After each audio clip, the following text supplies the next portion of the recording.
स्वागत है आप सभी का। आपके साथ मैं हूं स्वप्निल। राजनीति संभावनाओं का खेल है और इन्हीं संभावनाओं को तलाशने की कोशिश चुनावों के दौरान एग्जिट पोल्स करते हैं।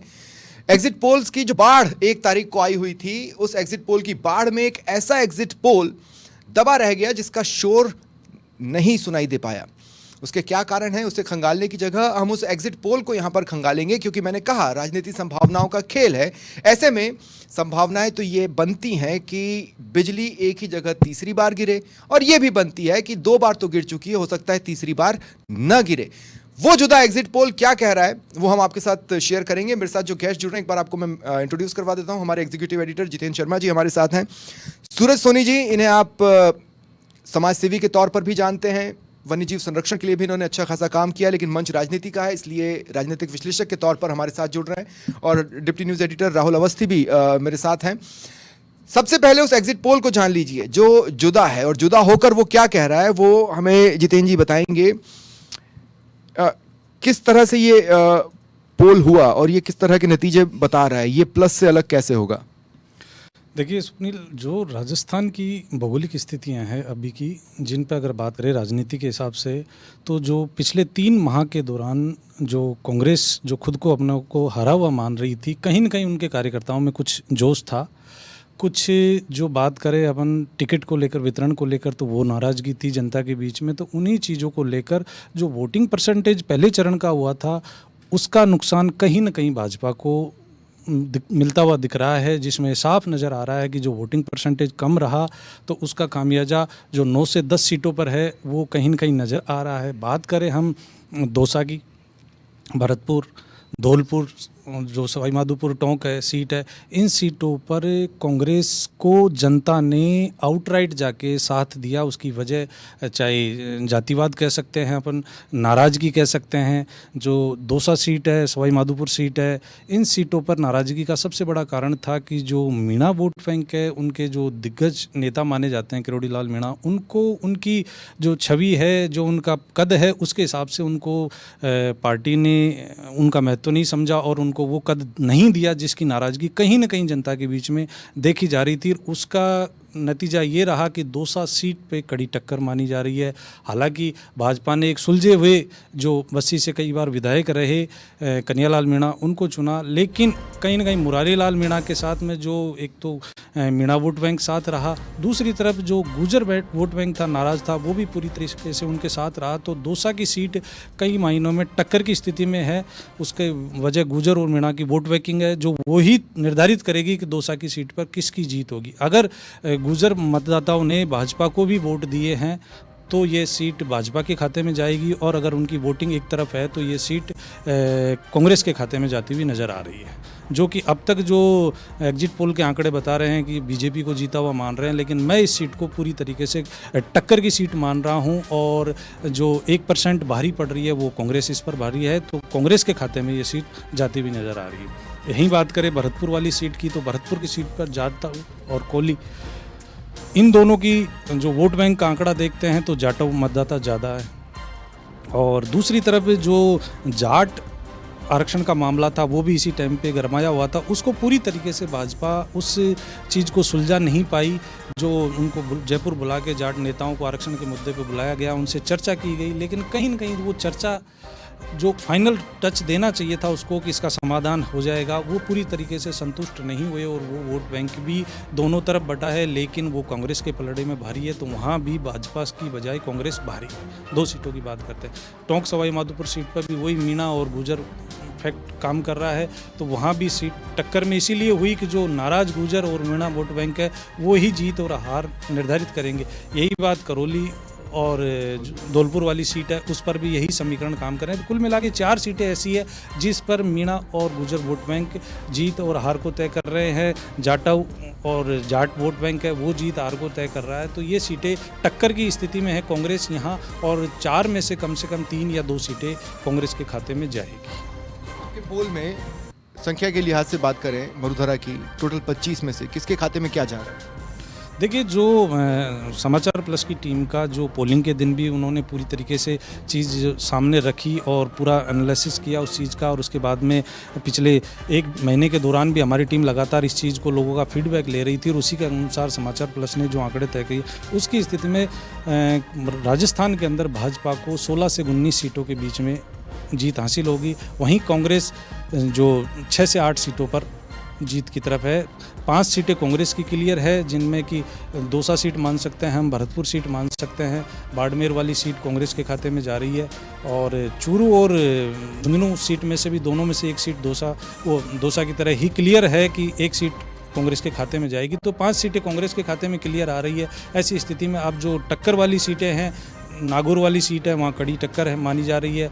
ऐसे ही जयपुर ग्रामीण में भी टक्कर मानी जा रही है। टोंक सवाई माधोपुर सीट है, वहाँ भी टक्कर मानी जा रही है। तो इनमें से भी 1 या 2 सीटें कांग्रेस लेकर जाएगी। तो 17 से 19 के बीच में बीजेपी का आंकड़ा रहेगा और 6 से 8 के बीच में कांग्रेस रहेगी। ये जो दूसरे एग्जिट पोल्स आए हैं उनसे थोड़ा डिफरेंट आंकड़ा है।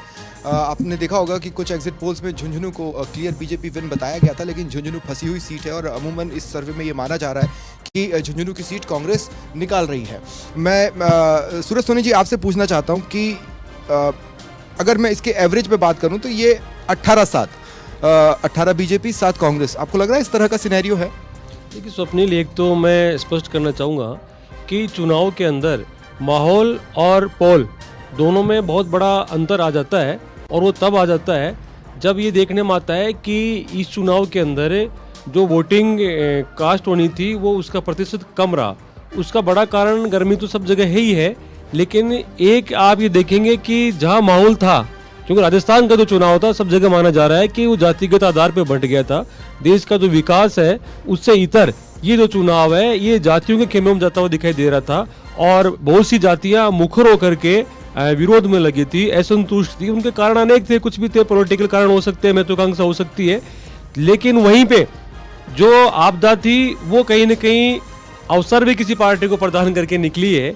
क्योंकि जहां जिस जाति का बाहुल्य है और वो जो जाति मुखर थी, खिलाफ थी, लामबंद थी, तो वहीं पे ये भी माना गया है कि उनके कारण जो अन्य जातियां थी उनके अंदर भी जो ध्रुवीकरण है वो दूसरी तरफ हुआ, और उससे जो छोटी जातियों के वोट थे और जो कास्ट थी जो वोट देने नहीं जा रहे थे, तो वो जातियां वोट दे करके आई। लेकिन निश्चित तौर पे जो माहौल था उस माहौल के अनुसार ये माना जा रहा था कि यह वोट टक्कर है या बीजेपी पीछे। लेकिन मेरा मानना है, चूंकि मैं राजस्थान के लगभग 20 सीटों पे मैंने दौरा किया है, और वहाँ जाने के बाद में मैंने देखा कि गाँव में जो माहौल था वो मुझे लग रहा था बीजेपी के खिलाफ था। लेकिन जब पोल हुआ, वोटिंग हुई, तो उस दिन के बाद में आंकड़े ये निकल के आए कि शहरों में मतदान प्रतिशत बढ़ा है और गाँव में अपेक्षा कर रहे थे, जो उम्मीद थी लोगों को, उतना मतदान प्रतिशत नहीं गया है पोल ईवीएम तक। तो उससे ये आकलन तो होता है कि अब ये जो टक्कर है, ये जो अंतर है, डिफरेंस है, ये कम हो सकता है। लेकिन बिना किसी कारण के और बिना किसी बड़ी गलती के किसी जो है इस तरह के आदमी को सीट से बेदखल करना, मैं समझता हूं कि लोगों के, मतदाताओं के मानस में लगा नहीं मुझे कहीं पे, जिसने देश के लिए विकास किया हो और जन जन के अंदर जिसका मतलब नाम पहुंचा हुआ हो, ऐसे आदमी को बिना विकल्प के बदल देना, मैं समझता हूं कि मतदाताओं को उचित कहीं न कहीं नहीं लगा होगा। ऐसा मेरा मानना। आप डायरेक्टली मोदी जी के लिए कह रहे हैं? हाँ बिल्कुल, तय बात है कि आज देश के सामने जो विकल्प है वो तो यही है कि आज बैठे में, और ऐसे हालात में राजस्थान में हम देखेंगे कि 2014 में किस तरीके से बिल्कुल 25 सीटें बिल्कुल क्लीन स्वीप किया। उसके बाद 19 में सरकार बीजेपी की नहीं थी राजस्थान के अंदर, कांग्रेस की गवर्नमेंट होने के बावजूद में वसुंधरा जी के नेतृत्व में चुनाव हुए थे, और उस समय 25 की 25 सीटें बिल्कुल क्लीन स्वीप हुई थी। जबकि ये माना जा रहा था कांग्रेस की तरफ से, लोगों की तरफ से, जो तमाम चुनावी पंडित हैं, ये कहा जा रहा था कि 15 और 10 का अंतर रहेगा इस बार राजस्थान में, और 15 सीटें कांग्रेस को एच मान के चल रहे थे। लेकिन जब परिणाम आए तो एक साथ क्लीन स्वीप करते हुए और अधिक अंतर से 25 की 25 सीटें निकल करके आ रही थी। तो अभी तो चुनाव हुए ही हुए, अभी कोई समय भी नहीं हुआ, तो ऐसा कोई बड़ा कारण नहीं है जिसके चलते हुए मुझे लगता है कि ये जो है परिवर्तन जनता करे, जो मानस होता है उसको एकदम से बदल दे। तो इन सब परिस्थितियों को देखते हुए और जो हालात है उसको देखते हुए मुझे लगता है, हाँ, जातिगत जो था इस बार राजस्थान के अंदर, जातियों में जो है वोटर खेमा एक बड़ा बंटा हुआ दिखाई दे रहा था। लेकिन मैंने चूंकि पहले भी कहा कि जिस जाति का जहाँ बाहुल्य होता है उस जाति का वर्चस्व भी होता है और उस वर्चस्व के चलते हुए जो और जातियाँ होती है वो लामबंद भी होती है खिलाफ में, चाहे गांव हो चाहे शहर रहा हो। तो वो भी एक मुद्दा निकल के सामने आएगा और मैं आपको कह रहा हूँ कि कल जो परिणाम आएगा उसमें ये सारी चीज़ें परिलक्षित होगी, हम देख पाएंगे। कांग्रेस ने अगर गेन किया तो कहाँ किया राहुल? कांग्रेस अगर ओपनिंग करना है तो 1 या 3 सीटों पे भी ओपनिंग कर रही होती, लेकिन अगर ये आंकड़ा 6 से 8 के बीच में जा रहा है तो उसने गेन कहाँ किया? उसने तो अपने पूरे एफर्ट्स भी नहीं डाले हैं। आप देखेंगे सेकंड फेज में तो स्टार प्रचारकों की राहुल गांधी, प्रियंका गांधी, कोई नहीं आया। पहले फेज में वोटिंग कम थी तो इसका मतलब है कि सेकंड फेज तक आते आते बीजेपी ने कहीं तो अपनी स्थिति को सुधारा, नहीं तो ये आंकड़ा थोड़ा सा और चेंज होता अगर नहीं किया होता। तो कांग्रेस ने गेन कहाँ किया? और दूसरी बात मैं ये ज़रूर कहना चाहता हूँ कि जब दौसा की बात जितेंद्र जी कर रहे थे तो मेरे दिमाग में चल रहा था कि किरोड़ी लाल मीणा तो इस्तीफा दे रहे हैं ऐसा मुझे लगता है। तो अब ये कह रहे हैं कि किरोड़ी लाल मीणा तो इस्तीफा दे रहे हैं। कांग्रेस ने कहाँ गेन किया?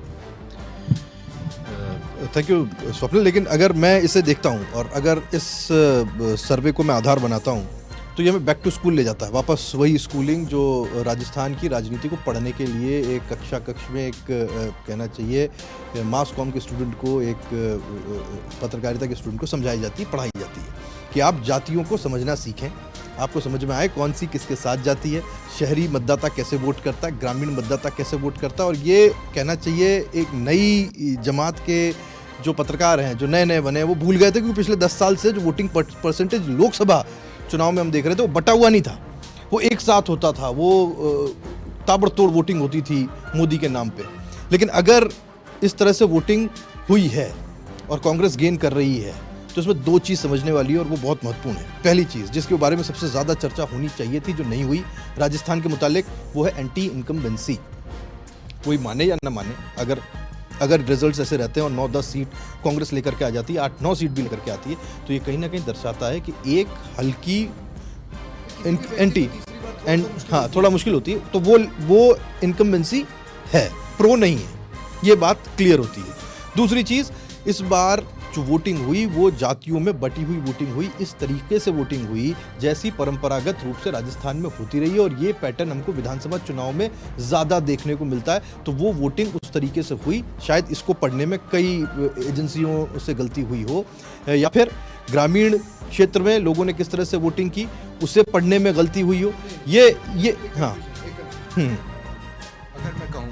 अगर मैं कहूँ तो आप लोग भी सहमत होंगे कि शहरों में वोट अगर ज़्यादा बढ़ता है तो इसका मतलब है कि बीजेपी को एज मिलेगा, और अगर गांव में वोट कम होता है तो कांग्रेस को एज मिलेगा। यहाँ गांव में वोट कम हुआ है और हम कह रहे हैं कांग्रेस को एज मिल रहा है। अब यहाँ समझना ये भी ज़रूरी है कि गांव का एक लोकसभा सीट को जब आप देखेंगे तो शहरी जो क्षेत्र है वो कम होता है, छोटा होता है, ग्रामीण क्षेत्र बहुत बड़ा है, उसकी परिधि बहुत बड़ी है, वो बहुत बड़ा सर्कमफेरेंस है, और राजस्थान में बहुत क्षेत्रीय आबादी है।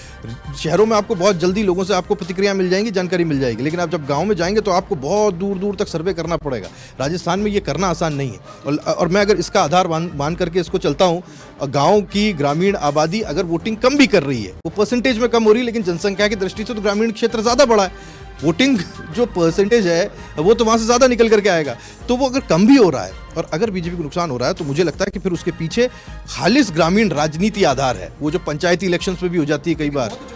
हाँ, जैसे मैं बता दूं कि पुराने जितने भी सर्वेज जो हमने 1 जून को देखे, जयपुर की एक सीट पर हमने टफ फाइट की स्थिति देखी, लेकिन हम बीजेपी की साइड क्लियर जीत जयपुर की दोनों सीटों पर मान रहे हैं। इसके अलावा आपको याद होगा सट्टा बाजार पाली को लेकर कंफ्यूज है। इधर अगर हम बिल्कुल, और इधर हम बात करते हैं झुंझुनू में हम कांग्रेस की जीत देख रहे हैं, लेकिन दूसरे जो सर्वेज हैं वो झुंझुनू में बीजेपी को एज दिखा रहे हैं, जो कि एक बार की सोच कर या एनालिसिस करने पर उल्टा लगता है कि ऐसा कैसे पॉसिबल है। भाई शिवकरण चौधरी की तो कोई लहर वहाँ पर ऐसी नज़र नहीं आ रही थी, अगर ऐसे रास्तों में से वो अपने जीत का रास्ता एग्जिट पोल में खोज रहे हैं तो ये कैसे हो सकता है। ये तो मरुधरा की बात हो रही है। थोड़ा सा देश के आंकड़ों को भी देख लें कि क्या ये उससे भी अलग है।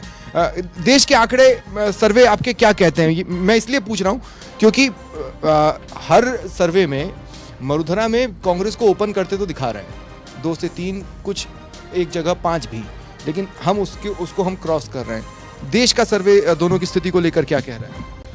देखिए स्वप्निल, देश की जहां हम बात करें तो मोदी जी तीसरी बार लगातार सत्ता में आते हुए नजर आ रहे हैं। मतलब तीसरी बार बिजली गिरेगी एक ही जगह। हाँ, लेकिन इस बार जो कम वोल्टेज वाली बिजली कह सकते हैं उसको, कि जो सीटें हैं वो अब तक के जो सर्वे हैं एग्जिट पोल के, वो भले ही सीटें बढ़ी हुई बता रहे हैं, लेकिन उसके पैरेलल जो एक सट्टा बाज़ार है वो कहीं ना कहीं, अगर पिछले 4 दिन 5 दिन पहले की हम बात करें सट्टे बाज़ार की, तो सट्टा बाज़ार एवरेज जो कांग्रेस और बीजेपी के बीच में जो पिछली बार जितना बड़ा अंतर था उसको कम करते हुए नज़र आया, और जो 202 से लेके और 258 सीटों तक उन्होंने बीजेपी को दिए। और बात करें बीजेपी प्लस एनडीए की जो टोटल बाकी अन्य गठबंधन है इनके साथ में उनकी, तो वो 280 से और 306-8 के बीच में ही आ रहा है ये आंकड़ा। लेकिन इस फैक्टर पे जो एग्जिट पोल के आंकड़े आ रहे हैं वो कहीं न कहीं, मैं जो समझ पा रहा हूँ, रोहिणी आयोग है उसको इस वोटिंग से जोड़कर देखा जा रहा है कि इस बार जो मोदी जी और उनके मंत्रिमंडल की कहें या केंद्रीय नेतृत्व की बात करें तो उनका पूरा फोकस इस बार ओबीसी वोट बैंक पर था। जो जातियां वो हर विधानसभा क्षेत्र में, हर लोकसभा क्षेत्र में एक बल्क में पाई जाती है, जिनकी संख्या 50,000 से लेकर 2 लाख के बीच में होती है, लेकिन वो टुकड़ों में बटी हुई सी रहती थी। लेकिन अगर उनको एक जगह क्लब करके देखा जाए तो वो भी एक बहुत बड़ा वोट बैंक है। इस बार जो बीजेपी का फोकस था वो उसी वोट बैंक पर था। उन्होंने जो ओबीसी वोट बैंक था, जो ऐसी जातियां थी जो छोटे छोटे नाई हुई, जो जांगिड़ हुए, जो सुनार हुए, ऐसे टुकड़ों में जो बटी हुई जातियां थी, उनको इस बार उन्होंने महत्व दिया, उनको आगे बढ़ाने की कोशिश की। जैसे बात करें हम तो उनको आगे बढ़ाने की कोशिश की, और वो वोट बैंक कहीं ना कहीं बीजेपी के साथ जुड़ा है, तो वो उसका नेचुरली फ़ायदा बीजेपी को मिलेगा। लेकिन सबसे बड़ी बात है, अगर जुड़ा है, आपका सर्वे ये बता रहा है कि अकेले अपने दम पर सरकार वाली स्थिति बीजेपी की नहीं है। जो आंकड़े हैं वो तो यही कह रहे हैं, लेकिन वो वोट बैंक, क्योंकि इस बार वोटर बड़ा होशियार हो गया है, वो अपनी किसी चीज़ को, मैं पहली बार कहूँगा कि पिछली बार से भी ज़्यादा इस बार वोटर सतर्क रहा है, और उसने एग्जिट पोल जो सर्वे थे उन तमाम सर्वे को भी पूरी तरीके से जो क्लियर बात सामने आनी चाहिए कि ओरिजिनलिटी क्या है उस लोकसभा सीट की, वो नहीं आने दी। एक अनुमान लगाए जाते हैं, कयास लगाए जाते हैं, और वो कयास कई बार सही भी हो जाते हैं, कई बार गलत भी हो जाते हैं, और उन्हीं कयासों के आधार पर जो हमारी टीम ने देश भर में सर्वे की, पोल डायरी के साथ मान ले और अन्य हमारे सोर्स थे जिनके माध्यम से हमने सर्वे कराया, तो वो कहीं न कहीं बीजेपी को 248 से 268 के बीच में लेके जा रहे हैं। और एनडीए के साथ में अगर ये गठबंधन वाली बात होती है तो वो 274 से 306 के बीच में इनको बहुमत मिल रहा है। अब बड़े राज्यों में खासकर जैसे क्या आपके सर्वे में साउथ से बीजेपी कुछ कमाल कर पा रही है? क्योंकि बाकी सर्वेज में दिखा रहे हैं कि जो यहाँ कम हो रहा है वो वहाँ पे गेन हो रहा है। यूपी वगैरह में क्या स्थिति बन रही है? यूपी में जो पिछली बार की तुलना में इस बार नाराज़गी है, सीटें कम हुई है। राजस्थान की भी वही स्थिति है, एमपी की भी है। गुजरात की हम कहेंगे कि गुजरात में एक सीट अगर बीजेपी कम होती है तो है, नहीं तो वहाँ पर बीजेपी क्लीन स्वीप करेगी। लेकिन जो बाकी जो अन्य जो हिंदी बेल्ट को छोड़ के वहाँ बीजेपी को प्लस माइनस दोनों ही चीज़ें देखने को मिलेगी, और उसी का वो कैलकुलेशन है कि 260-68 के बीच में ये बीजेपी पहुँच पाएगी। कहीं 2 सीटें बढ़ रही है, कहीं 4 सीटें कम हो रही है। साउथ की आपने बात की, तो साउथ में जितना बीजेपी कवर करने की कोशिश कर रही है उतनी सीटें वहाँ कवर नहीं होगी, और यही वजह है कि बीजेपी 300 से नीचे आ रही है। 250 और 300 के बीच में जो एक एवरेज आंकड़ा आ रहा है उनका, 260 के आसपास बीजेपी रहेगी।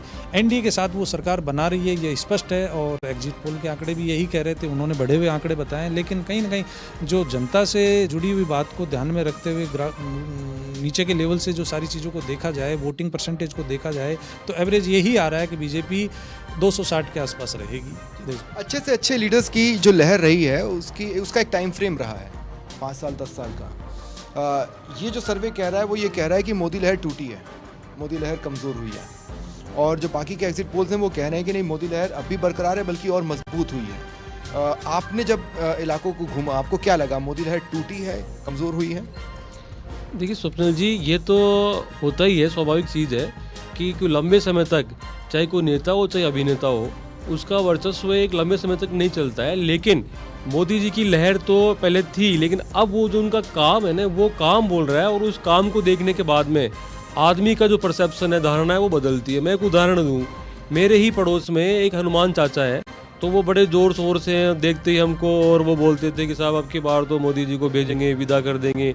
उनके जो ट्विटर पे आता था वो ऐसे मीम्स लगाते थे।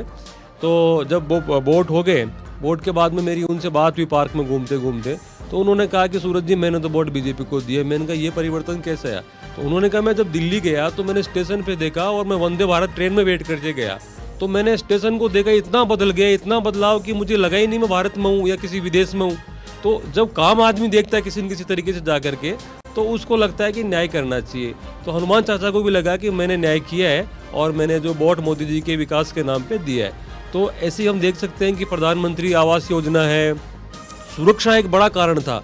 भारत में तो कितना ही आदमी नाराज हो जाए, लेकिन जब उसको लगता है कि सोशल जो सिक्योरिटी है वो एक पॉइंट है, तो उस पॉइंट के आधार पे जब वो जाता है और लास्ट दिन जब वो वोट करता है तो वो एक तरफ होता है, और 10 दिन का जो प्रलाप होता है, चुनाव का प्रचार होता है, प्रलाप होता है, वो सब एक तरफ होता है। तो जिस दिन वोट करता है उस दिन आदमी मतदाता अभी जितेंद्र जी ने कहा बहुत समझदार हो चुका है, और ये निश्चित तौर पे सही प्रतीत होता है। और विशेष तौर पे जो नव मतदाता है वो तो पहले से सब कुछ। पर ऐसा कैसे पॉसिबल है कि हर राज्य में यही एक सेंटीमेंट चला हो? मेरा कहने का मतलब मरुधरा में तो समझ में आता है कि ठीक है ये सेंटीमेंट चला होगा हर ही राज्य में, लगभग हर राज्य में।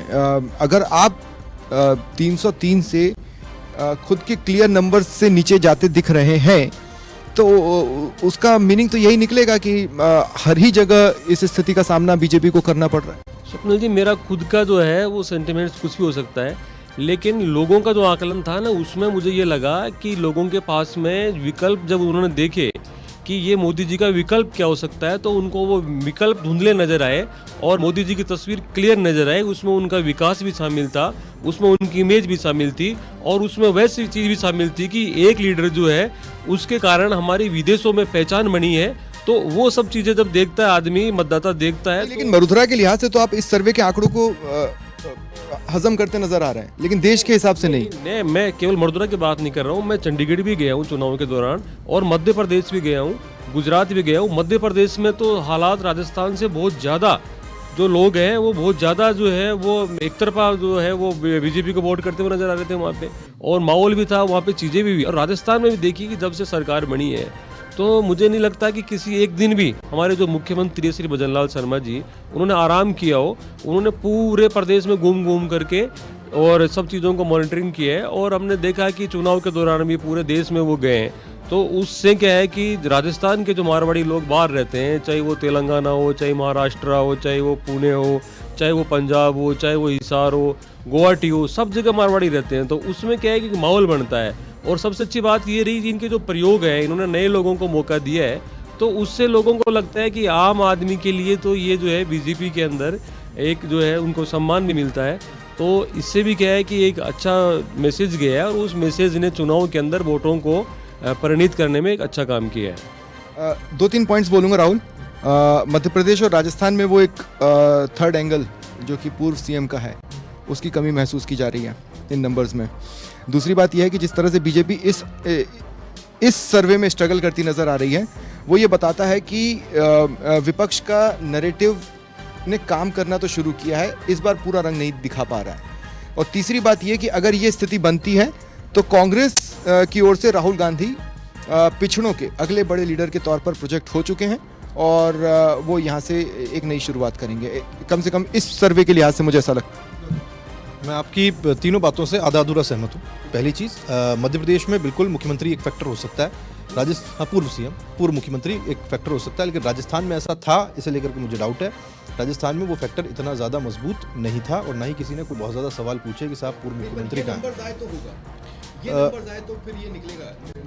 अगर आप अगर इस तरह से कहना चाह रहे हैं कि साहब उनके नहीं होने से कई सीटों पर इसलिए फर्क पड़ गया क्योंकि उन्होंने पढ़ा दिया, तो ये बात अलग है।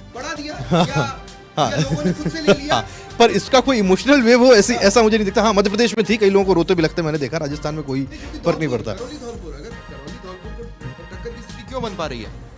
अगर वो फैक्टर नहीं है पूर्व सीएम वाला, तो करौली धौलपुर में स्ट्रगल। मैं करौली धौलपुर थोड़ा सा क्लियर करता हूँ, और इस बात पे मुझे लगता है कि जितेंद्र सर मुझसे एग्री करेंगे। करौली धौलपुर कभी भी बहुत आसान सीट भारतीय जनता पार्टी के लिए थी नहीं। करौली धौलपुर ले लीजिए, चाहे झुंझुनू ले लीजिए, करौली धौलपुर में 2014 में अंतर कोई बहुत ज़्यादा बड़ा था नहीं, मुश्किल से 40-30 हज़ार वोट्स का अंतर था। अगले चुनाव में वो बढ़कर मोदी वेव में जब वोटिंग धांसू हुई, कहना चाहिए छप्पर फाड़ हुई, तब जाके वो 90 हज़ार पहुँचा। इस बार वोटिंग उतनी नहीं है, तो इस बार जो मार्जिन है वो बहुत कम है, इसलिए इसको टफ फाइट कहा जा रहा है। कहीं हो सकता है 10,000 से 5,000 से भी आपको करौली धौलपुर सीट निकलती हुई दिखाई दे। यहाँ वसुंधरा राजे की बहुत ज़्यादा बड़ी, मैं कहूँ कि छाप है इस सीट पे, ऐसा नहीं है। और अगर ऐसा होता तो वो कभी धौलपुर छोड़ करके झालरापाटन गई नहीं होती, ठीक है। हालांकि ये बहुत स्ट्रेट फॉरवर्ड कमेंट है, कई लोग इसको बोलने से झिझकते हैं, लेकिन ये बात ठीक है। दूसरी बात मैं बात भी अलग है, ठीक है। दूसरी बात मैं ये जोड़ता हूँ कि अगर आप कहते हैं कि राहुल गांधी आज ही से एक बड़े लीडर के रूप में उभर गए हैं, ये कह रहा हूं कि वो पिछड़ों के लीडर के तौर पर अब एक नए चेहरे के तौर पर उभर रहे हैं, क्योंकि मायावती डाउन पर जा चुकी हैं और जिस तरह से नैरेटिव में SC ST वर्ग के लिए और आरक्षण की बात करके राहुल गांधी ने अपने आप को एस्टेब्लिश करने की कोशिश की है। विकल्प के रूप में हो गई है उनके सामने, तो ये कहा जा सकता है कि कहीं ना कहीं SC जो भट गया था, जैसे यूपी में मायावती उस वोट बैंक को अपने कैप्चर कर लेता, उसकी वजह से कांग्रेस को बड़ा नुकसान उठाना पड़ा था। मैं आपको थोड़ा सा बताता हूँ जो मुझे लगता है। काशीराम के बाद मायावती ने उत्तराधिकारी के तौर पर उस वर्ग की कमान संभाली और पिछड़े वर्ग के साथ वो लगातार डटी रही। जब मायावती का USP कम होना चालू हुई, खासकर 2014 और 2019 के आसपास जो हम देखते हैं एक डाउनफॉल एक पिछड़ों के लीडर का, उस गैप को भरने की कोशिश मुझे लगता है राहुल गांधी ने इस बार अपनी सभाओं से, अपने वादों के जरिए करने की कोशिश की है, क्योंकि उन्हें समझ में आ रहा है कि पिछड़ों का कोई अब एकमात्र वैसा बड़ा लीडर नहीं है जैसे कभी काशीराम हुआ करते थे, जैसे कभी मायावती हुआ करती थी। अपने वादों के साथ और अपने स्टैंड के साथ उन्होंने उस गैप को फिल करने की कोशिश की है भविष्य की रणनीति के तहत। अब मैं यहाँ पे जोड़ूंगा, जो आपने दूसरा और तीसरा सवाल पूछा है, इन दोनों में जोड़ है। ऐसे कि कांग्रेस ने एक नैरेटिव बिल्ड किया, वो नैरेटिव SC ST को लेकर के था और वो आरक्षण को लेकर के था और वो संविधान को लेकर के था, और उसने एक कहना चाहिए बहुत बड़ी बस क्रिएट की कि साहब आने वाले वक्त में संविधान बदल दिया जाएगा। हाँ, और अगर ये नैरेटिव कांग्रेस ने सेट करने की कोशिश की तो मुझे ऐसा लगता है, देखिए अब वो SC ST वर्ग वो वाला नहीं है जो 47 में या 1857 में हुआ करता था। सबके पास स्मार्टफोन्स हैं, एक बार नैरेटिव चल जाए, लेकिन अगली बार आपको सिद्ध करना पड़ेगा, साफ करना पड़ेगा कि हाँ भाई वो नैरेटिव था कि नहीं था। ये आपको स्पष्ट करने में, और जब आप इस लिटमस टेस्ट से गुजरेंगे तब गड़बड़ हो जाएगी। तो SC ST वर्ग ने राहुल गांधी को एक बहुत बड़े लीडर के रूप में स्वीकार कर लिया। अभी इसके लिए राहुल गांधी को बहुत सारे टेस्ट देने पड़ेंगे, उन सारे टेस्ट में उनको पास होना पड़ेगा। लेकिन हाँ, इस बार नैरेटिव के बेस पे इस आकलन को देखते हुए ये जरूर कह सकते हैं कि राहुल गांधी को फायदा हो गया है। लीडर बनना एक अलग बात है, लेकिन फायदा लेना दूसरी बात। शुरुआत तो हो रही है और उसी नैरेटिव की वजह से शायद बीजेपी को स्ट्रगल करना पड़ा, और वो जो रणनीति चेंज होने की स्थिति जो बनती है वो हमको देखनी पड़ी। मैं ओवरऑल लास्ट में जितेंद्र भाई आपसे पूछ रहा हूँ कि किस फैक्टर के आसपास इस तरह के आंकड़े नज़र आ रहे हैं आपको? मैंने विपक्ष की भी बात की, मैंने बीजेपी की भी बात की। महज कास्ट फैक्टर बोलकर हम इसे ख़त्म नहीं कर सकते, इसके साथ कोई ना कोई एक नेशनल फैक्टर भी पार्ट्स में अलग अलग स्टेट्स के हिसाब से कोई ना कोई नेशनल फैक्टर भी अलग अलग स्टेट्स में काम कर रहा है। देखिए, ऑल ओवर अगर सारे देश की हम बात करेंगे तो जहाँ एक तरफ अभी सूरज जी ने बोला कि जो सामाजिक सुरक्षा का मामला है उसमें देश को एक अलग पहचान मिली है, और मोदी जी ने देश ही नहीं विदेशों में भी भारत को वो पहचान दिलाई है। लेकिन जो सबसे बड़ा मोदी जी के सरकार के दोनों कार्यकाल में देखा जाए तो अभी तक जो आर्थिक मामलों की बात करें हम, बेरोजगारी है, महंगाई है, इन मुद्दों पर मोदी सरकार वो पहचान नहीं बना पाई, वो काम नहीं कर पाई जिससे वो जनता के बीच में सीधा जाके बोल सके कि हमने महंगाई को कम करने के लिए ये किया, ये हम योजनाएं लेके आए, उनसे ये महंगाई से जनता को ये राहत मिली। वो चीज़ें कहने में, विकास के नाम पे वो जनता के बीच में बहुत अच्छे से गए, अच्छा काम भी हुआ है, कई सेक्टर में उनकी योजनाएं कारगर भी साबित हुई है और तेज़ी से विकास भी हुआ। लेकिन जहां महंगाई और बेरोज़गारी वाली चीज़ की बात करते हैं तो वहां आके उनके पास में वही चीज़ है कि वो कुछ खुलकर वो चीज़ बोल नहीं सकते, बता नहीं सकते, वो चीज़ है वो जनता के सामने रही। दूसरी बात करें हम कि जो देश के कई ऐसे मुद्दे आए जिसमें एक किसान आंदोलन मुद्दा था जिससे जाटों की नाराज़गी रही, जो फाइनल मोमेंट पे राजपूतों की भी नाराज़गी रही, जो खेल के मामलों को लेकर जो मुद्दा काफ़ी समय तक नेशनल मुद्दा बनता रहा, उस मुद्दे पर भी कोई ऐसा बीजेपी एक क्लियर कट मैसेज नहीं दे पाई जनता के बीच में कि हम भेदभाव की राजनीति नहीं कर रहे हैं उस चीज़ को लेकर। तो ये कुछ ऐसे मुद्दे थे जो जातियों को एक तरफ वो क्लब करने में और विरोध में जो खड़ा होकर जो उन्होंने बीजेपी के अगेंस्ट वोटिंग की, वो एक मुद्दा बना और उसका कहीं न कहीं कई स्टेटों में, हरियाणा की बात करें तो वहाँ ये नाराज़गी पूरी तरीके से सामने रही। कुछ भाग यूपी के भी इसके लिए, पंजाब में जो बीजेपी अपने को आपको पहचान दिला सकती थी, वो पहचान दिलाने में अभी भी पूरी तरीके से कामयाब नहीं हो पाई है। राजस्थान में भी कुछ मुद्दे, कुछ जातियों की नाराज़गी है, उसकी वजह से कई सीटों पर बीजेपी को नुकसान हुआ है। एमपी की बात करें तो एमपी में भी जो नई सरकार बनी, नए सीएम बने, तो जो पुराने जो बीजेपी के कद्दावर नेता थे, उनके वो बोल कुछ नहीं पा रहे हैं, लेकिन उनके जो कार्यकर्ता थे, उनके जो एक उनका वोट बैंक था, वो कहीं ना कहीं नाराज़ था और उसका रिजल्ट उसके अंदर सामने आया, वोटिंग में वो चीज़ देखने को मिलेगी। तो ये जो मोटे मोटे 4-5 फैक्टर थे, इनकी वजह से बीजेपी को कम से कम 30 से 40 सीटों का नुकसान हो रहा है। हालांकि कह रहे हैं कि हम साउथ में इसको कवर कर रहे हैं, लेकिन वो इतनी भरपाई नहीं हो पाएगी जितनी हो सकती है। ठीक है, इंटरेस्टिंग एक ब्रेकिंग राहुल बता रहे हैं और वो मैं चलते चलते शेयर करना चाहता हूँ क्योंकि वो इस सर्वे से जुड़ रहा है। नहीं बोल अभी खबर आ रही है साहब, हमारे रिपोर्टर साहब ने भेजी है कि किरोड़ीलाल मीणा ये कह रहे हैं कि अगर 7 सीटें जो थी वो मोदी साहब ने दी थी उनको, और अगर इन 7 में से एक भी सीट बीजेपी हारती है तो वो इस्तीफा दे देंगे और फिर वो प्याऊ पर पानी पिलाएंगे। आपने शुरुआत जहाँ से की थी, घूम जहाँ से चालू कर दिया, जहाँ से क्या है? तो अच्छा, देखिए सूरज जी के, मैं अगर एक भी सीट हारती है तो मैं इस्तीफा दे दूंगा, तो इसके पीछे उनकी अभी तक दौसा के लिए कह रहे थे, अब 7 सीटें हैं, ये एकाएक पता चला है। देखिए, वो उनको कॉन्फिडेंस भी हो सकता है कि चुनाव के अंदर उन्होंने जगह जगह न सिर्फ दौसा बल्कि अलवर के अंदर, भरतपुर के अंदर और जयपुर ग्रामीण में भी उन्होंने प्रचार किया। तो वो पुराने, देखो किरोड़ीलाल मीणा जी जमीन से जुड़े हुए नेता है और बहुत खाटी नेता है, राजस्थान में संघर्ष के पर्याय माने जाते हैं। तो उनको भी तो आकलन होगा, अभी जितने भी सर्वे एजेंसी हैं वो तो अपना अपना आकलन कर ही रहे हैं, हम भी कर रहे हैं, मेरी भी टीम ने आकलन किया है जगह जगह। लेकिन जो पॉलिटिकल पुट के साथ में उन्होंने दौरे किए हैं तो वो इतने आश्वस्त भी हो सकते हैं। आकलन करना कठिन हो जाता है ना। अभी तक वो ये था कि एक सीट पर हारेंगे तो वो इस्तीफा दे देंगे, अब उन्होंने कहा मैं 7 पे, अब वो ठान ही चुके हैं कि मुझे इस्तीफा देना है। ये अच्छा, नहीं ये भी तो हो सकता है कि उन 7 सीटों में कॉन्फिडेंट हूं इसलिए मैं ये बयान दे रहा हूं। उसमें तो दौसा नहीं। देखिए, किरोड़ीलाल जी ने काफ़ी मेहनत की है राजस्थान के अंदर, और भैरू सिंह जी के साथ में जब वो थे उस दौरे के अंदर, तो उनके सीमेंट आंदोलन उन्होंने किया था, सीमेंट फैक्ट्री का, तब से मैंने उनको देखा है और बहुत से आंदोलनों के अंदर बहुत करीब से उनको देखा है। तो एक उनकी जो भावनाएं हैं वो राजस्थान के लोगों के साथ में, संघर्ष करने वाले जो लोग हैं, सर्दी गर्मी बरसात में रहे, तो उनके नेटवर्क भी हैं, तो उनको उससे इतना वो आश्वस्त हो सकते हैं कि भाई नहीं हारेंगे। तो मतलब बीजेपी से अगर मिस्टेक हुई है तो एक तो मूलभूत सुविधाओं वाली और प्रत्याशी चयन की मोटे तौर पर इसका जो आकलन नजर आ रहा है, और थोड़ा सा ये कि पार्शियली विपक्ष का जो एजेंडा था या जो नैरेटिव था वो भी थोड़ा काम करता नजर आया है, कम से कम इस एग्जिट पोल के जरिए। और विश्वास मानिए कि अगर नतीजे इस तरह के आते हैं तो एक बार फिर हम टीवी स्क्रीन पर आकर ये जरूर बताएंगे कि हमने ये चर्चा की थी। फिलहाल इतना ही, नमस्कार।